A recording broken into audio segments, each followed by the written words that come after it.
मुख्ताजों से महंगा खरीदना एहसान में है और सदक़े से बेहतर है।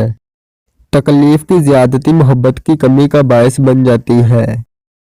अपने आप को सबसे बेहतर समझ लेना हिमाकत है।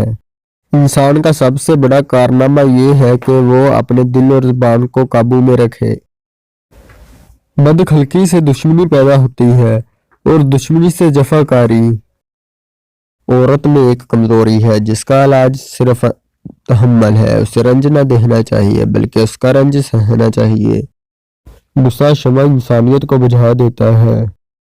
अल्लाह ताला का हर फैसला अक्ल व अदल पर मबनी होता है, इसलिए कभी भी हरफ शिकायत होठों पर ना लाओ। औरत की बदखलकी पर सब्र करने वाला हजरत अय्यूब अलैहिस्सलाम के सब्र के बराबर सवाब पाएगा।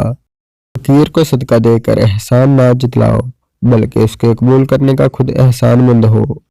इबादत की दीवार इल्म पर ही कायम होती है।